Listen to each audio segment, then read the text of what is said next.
So I am in a part of council, my wider team is environmental services, and I know there's a few people here from that team. Then narrowing it in, I'm in another team called ECA, which is Education and Climate Action. And then if you narrow it right down, my home role is in what we call Sustainable Schools. So we teach a lot about sustainability, and climate change is very much a part of that. Now, I only found out I was talking today just actually a couple of days ago, and as you can see, tongue-in-cheek a little bit, they just said, talk on climate change. So that could be just about anything. Maybe I should clarify too, as I said, I am a climate educator, not a climate scientist. So, is anyone here a climate scientist? No, that's good. Always have to check that. When I taught at MOTAT, we were doing a lesson once on flight, and one of the people we were talking to was an aircraft engineer. He knew a lot more about it than me, so I just need to check that. If I could maybe just explain a little bit about what I will be talking about. Yeah, we will talk about climate change, but I will kind of morph that into some things I hope will be meaningful for you. Some of the local plans. So council has plans, in fact Aotearoa has plans as well for climate change, but also even at the local board level, so I'm very glad to see we have some people here from the local board.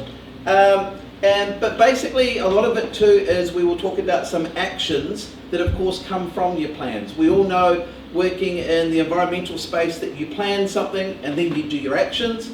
A few West Auckland examples and then some resources, okay? I probably should explain too that what I will do is not go in too depth what climate change is, because I think a lot of us already know that. I don't want to sort of teach you to suck eggs, if you know what I mean. But also in climate education, what we've found is if you focus too much on the negative, it actually turns people off. What you actually want to focus on is actually more your plans and your actions. So a lot of the stuff I won't be saying, don't do this, don't do this. I'll be saying more of do this and do this. So it's more positive. So let's just see if this works.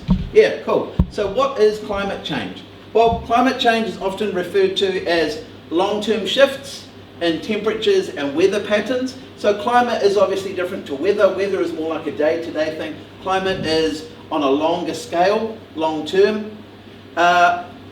We often too refer to it as primarily due to burning fossil fuels like coal, oil and gas. So this part here is very implicit that humans actually have a part in it. So you do get some people that talk about, well, is climate change induced by humans or not? What we're talking about there is the human actions that can lead to this. And I very much like that picture there because it kind of encapsulates, actually that's probably a good way to talk about it, encapsulates what's actually happening, because the Earth is a closed system. What I find when I talk to a lot of people about climate change is sort of perhaps they think that if we do these things as humans, burning the fossil fuels, maybe magically the impacts of that will just float away. But if you are in a closed system, it just all stays there. Okay, so basically everything we do has an impact in life. That's just one of the golden lessons you learn. So basically if we are burning fossil fuels, if we are living a high carbon lifestyle, then basically there will be consequences. And I think we can all agree we're seeing that on a day-to-day basis. People often call it global warming as well. I'm not a big fan on that term because people get a bit confused, and then if you have a storm and maybe it's cold, they're like, see, it's not warm, and it confuses people. I think though the global warming part comes into play though when we're talking about those long-term shifts. Over the long term, yes, it will be warmer, and that will make those impacts and consequences where you'll have more shift in what the climate is doing. So if I stand here, just where you folks there probably can't see, if I just go through it a little bit about, this is what is currently happening and what is forecast to change. So on the far side there, we're talking about temperatures rising. We're talking about the number of hot days rising. Oh, and by the way, how it kind of works is the green, you'll see that there's two parts to each little graph. The green is kind of like mid-range, and the other line is if we just keep going business as usual. If we keep doing what we're now, this is what's going to happen. So yeah, annual temperature trends will go up. Number of hot days will go up. Rainfall. I was looking at this yesterday and I just found this fascinating. It sort of looked like it's going all over the place, but what I find really fascinating is the dots at the top there, that's autumn. So it's saying in autumn, more rain. And down here, the little squares, that's spring. So if you think about it, what often do we talk about? Spring showers. More wet in the spring, that's actually a reversal. So I was talking with a friend of mine the other day, Dion Poe, I think some of you might know him, an ecologist. We were talking about how nature's out of whack at the moment because there were ducks with ducklings in February, as if they'd just hatched. And we were kind of almost like, well, nature's getting its cues of what to do from the weather, and the weather and the climate is all over the show. So even, you know, when birds lay their eggs and things, it's all out of sync. Extreme rain intensity, look at this, we know exactly this because we've seen it a lot lately. And it's basically, it's saying the percentage change, if you think about, say, by 2090, so who here has children or grandchildren? In their lifetime, they will have a lot more 1 in 100 year storm events than we're even seeing now. Down the bottom there, I was looking at this is a bit of a mouthful, potential evapotranspiration deficit. That's quite a big one. Or is it PED? So basically it's talking about the water demand and the water availability is not in sync. So there'll be more days where the soil just is not what we would need it to be for growing our plants, for growing our food, all kinds of things. Soil moisture deficit, which is closely related. And then this is the part that I find very interesting. Years ago, I was lucky enough, I visited the subantarctic. We were there looking at penguins, the hoiho, the yellow-eyed penguin, but we were also monitoring what's happening with the climate, because that's one of those, I guess, biodiversity hotspots. And if you notice what's happening in those places, then you can sort of predict more what's happening in, say, the places where people live. So some of those other places, let's see, so subantarctic is one, Amazon rainforest from the Amazon River is another. So if you go to those places, you see what's happening. Sea level change, sea level rise is going up. And basically, so when you get to years in the future, there will be a lot of sea level rise that will just impact a lot of the things we do on a daily basis. So some of our priority action areas, and none of this, I guess, is rocket science, but it's always good to sort of just be mindful of it. So, you know, the natural environment, we've got some action areas there. Basically, we want to make sure we've got a healthy and connected natural environment. Our built environment, which very much is, I guess, like a human construct, we want that to be low carbon and resilient, so it can sustain what's happening. Transportation, once again, low carbon, safe transport. The economy, we need to be mindful of what climate change is doing to the economy and how that's going to affect us. Our communities, our coast, our food, it's just all very much interconnected. Now, I was talking with, does anyone here know Dan Hikaroa? He's an expert on Mātauranga Māori. We're having a really good chat about this the other day. And he was talking about how he believes that iwi could play a really important role in our response to climate change, because he was talking about in Mātauranga Māori, basically it is you work out your knowledge about things, and then that will impact your being, how you connect with nature, and then that will impact what you do.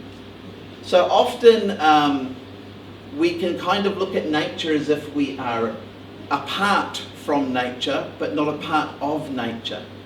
And so just, you know, using indigenous cultural frameworks just to think about what's happening with nature is really important. And industry and energy as well. So there's all sorts of different things. So local government is taking action. They have a plan. So I think it was 2019, they basically said we have a climate crisis. And in 2020, they started publishing a climate plan.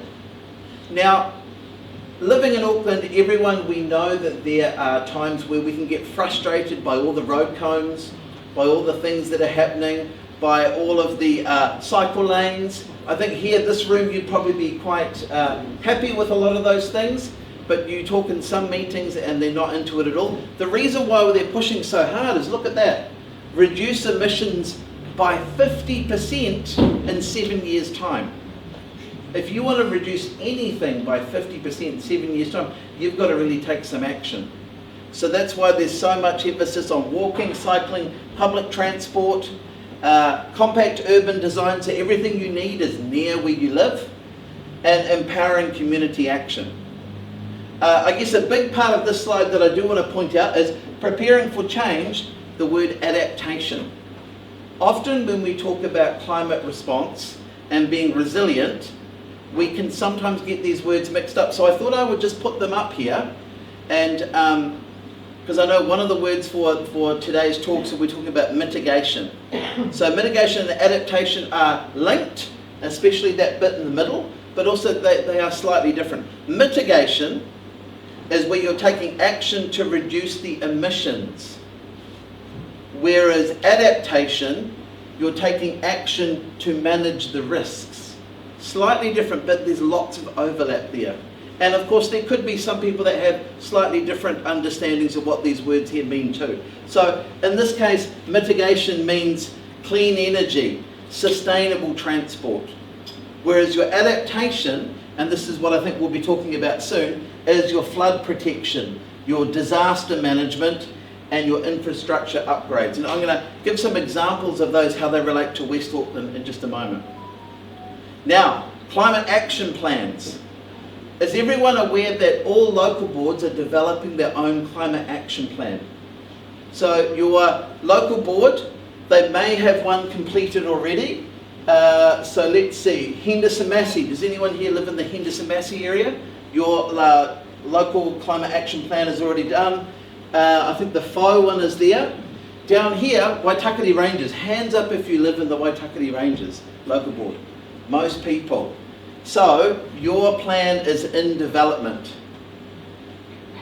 So the climate action team were talking with me this week, and they wanted me to put this slide in here, that the status of your local climate action plan is currently in a draft form. They've done some public consultation already, but it's in a draft form, and they're preparing it, and it will go back out to the community for more feedback later this year. And I would believe that the local politicians would be very much involved in that.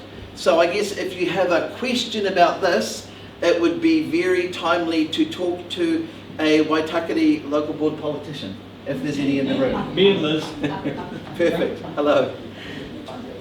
So yes, so basically your plan is being, they're looking at the first, I guess, rough drafts, and that's the next slide, of what the public actually said. So none of this here would be surprising, but when they went to the public in the Waitakere Ranges, the people said there's significant concern about natural environment climate impacts.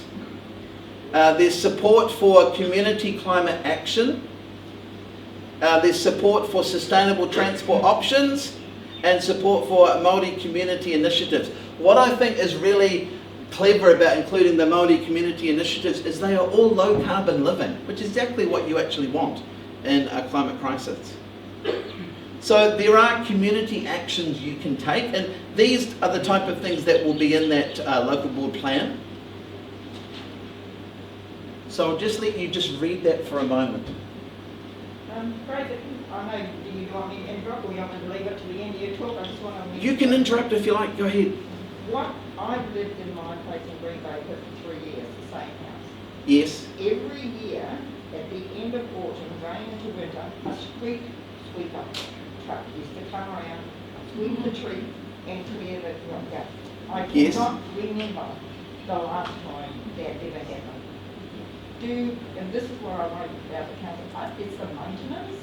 Yes. I mean, if you go from the Tiggerani roundabout to Williamson Park Road, just about every single gutter on the scenic drive is blocked.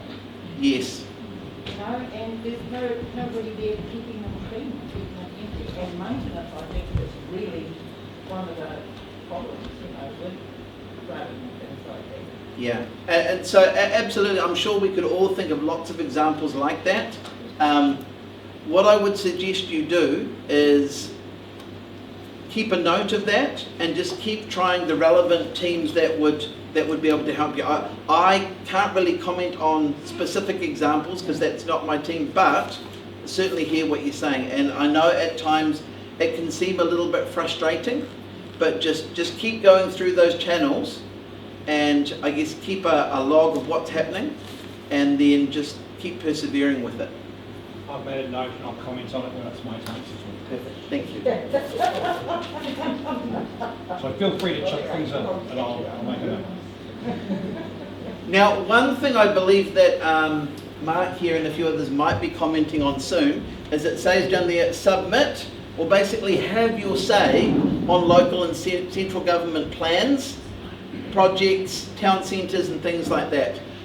There's also at the moment, there's an opportunity for the public to have a huge bit of input into actually the budget for these things. And often, I guess perhaps this could allude to your question here, sometimes if things aren't happening, it can just mean that the budget perhaps isn't there for that. And we might all disagree and go, well, you know, budget needs to be this and that. This is your time to have your say. And it doesn't necessarily mean that things will be fixed, but at least if you've had your say, you know you've put that input into it. Now, I can't comment at all on what you should say, but I do know that there are a lot of things in the budgetary plans. Some of them are education focused, some of them are climate change focused. There's all sorts of things. So the very fact that I am standing here in front of you speaking, if some of those budget things go through, I may not be. So I guess just think about, you know, how things work. Have your say, and then you at least are participating. So those are community actions. Here are some individual actions. And once again, you'll see a lot of it is things you can do, but also start those conversations with you and your neighbours, with your family. And part of that conversation is having your say. Can I ask, perhaps for later, but maybe if it's a yes or a no, does the proposed council plan actually align with the objective of meeting the targets you had up earlier for Oh my gosh. Are you trying to throw me under the bus? You can say yes or no if you like. That's what I want to know. I'm not, that's probably quite a few positions above my pay grade. But what I would encourage you to do is, I went into a library the other day and they had a little table set up and it had the proposed budget coming up, and it also had background information, it had a feedback form, and it had lots of other things. So basically what I would say is just get all of that information and have a look at it yourself and look at the plans, look at the budget and work out what your priorities as a community but also as a person are, and just have that feedback. I'm allowed to comment, eh? No. Thank you. Now with this, you'll see here the logo, Live Lightly. Are you all aware of this? There is a team in council called Live Lightly, or that they put this together. So this is a Facebook page. There are lots of tips here for action that you can take and your community can take, how to live lightly. And so basically what that is meaning is live lightly, low carbon, basically the actions you need to take so that the impacts of climate change are less. There's also this, Future Fit. Is everyone aware of this one? So there's Live Lightly, and then this program here, you can basically take a little quiz and you can look at the actions, you can work out your carbon footprint. Now, a few local examples. Here's one here that I'm sure there are probably people in the room that are much more qualified than me to speak about, but I first came across Twin Streams when I was teaching in a local school, as Pam said, and that school was Glen Eden Primary. We were one of the schools that actually had one of the Twin Streams activators in our school. So we did lots of them together, and we actually, where's the stream from here? Just down there, isn't it? So basically we worked in a lot of the local streams. So Twin Streams started, if you look at why Project Twin Streams came about, I just think this is fascinating. So it basically came out of the 1990s, which is the best part of 30 years ago. Look at this here. Extreme weather events attributed to climate change. They were thinking about that 30 years ago. And they took action. As far as I can work out, there was about 156 property purchases. It is more than just though, what's the wording there? Restore natural systems to manage stormwater. It's more than that though, it's also, there's very much a social aspect as well, getting the community involved. But this is from 30 years ago. So the actual twin streams itself started 20 years ago, but the thinking was 25 to 30 years ago. Here's one that is much more recent. Do you remember back in 2017, New Lynn, the big flooding, the culvert that basically blew?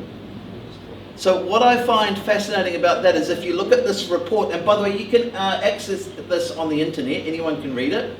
This is a report looking into understanding what happened. This top line here, this is fascinating. So 2017, a series of 6 storm events in 6 weeks battered Auckland. At the time, people were saying, this is unprecedented. You think what's just happened in the last month or two?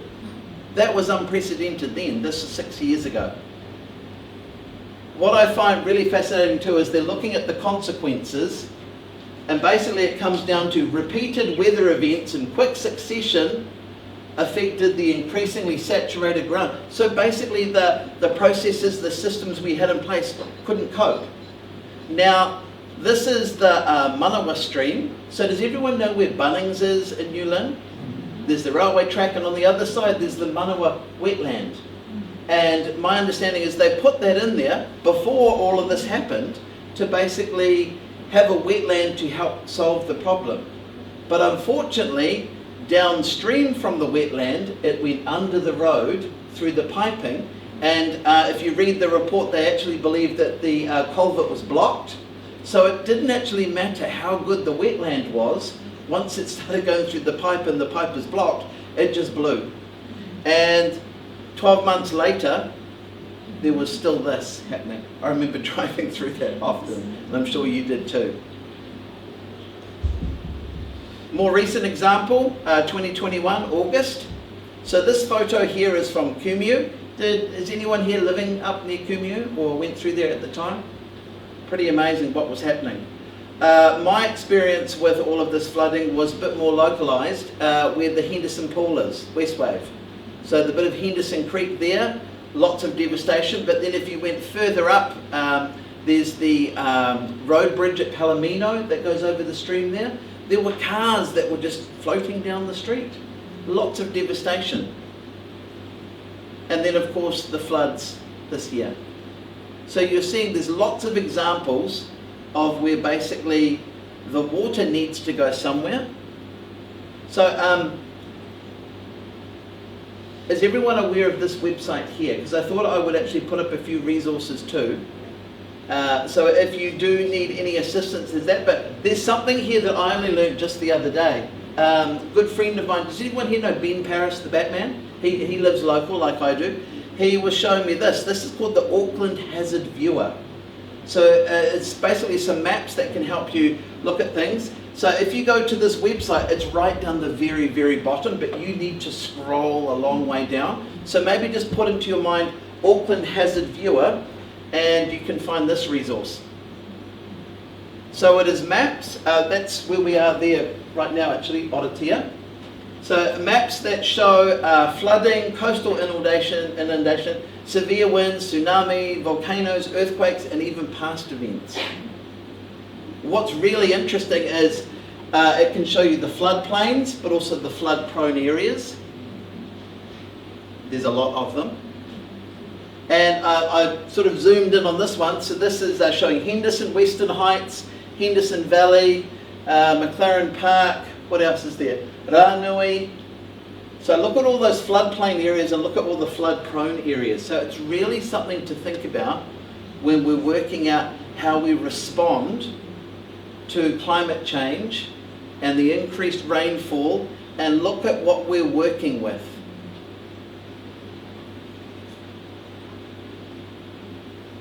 Now, changing tack just slightly, This is moving to the shoreline. So basically, all that water's got to go somewhere, right? So it goes through our stream networks, and then eventually it gets out to the coast. So with climate change, there will be sea level rise, and the coast is already going to be impacted by that sea level rise, but also it'll be doubly impacted by all that water escaping out of our stream networks. So there was a bit of work done a few years ago. Once again, you can find this online. A really good sort of like report on basically predicting Auckland's exposure. And down here it's talking about, you know, the ongoing effects of climate change induced sea level rise. So it's a really good document if you want to learn a bit more about the coastal situation. Now I'm not sure what's happened there. I know when I sent the PowerPoint through, it's manipulated some of the slides, I think. Is everyone aware of the king tides movement? So basically you can have these gauges put up in your area, and they will basically show what's happening with sea level rise. It's probably less effective if you have to turn your head, but basically it's just showing you what will happen. So this mark here is where they think if we do something to stop climate change, that's only as far as sea level rise will do. If we do nothing, it goes up to there. And there's a very good example of it there, the Northwestern Motorway.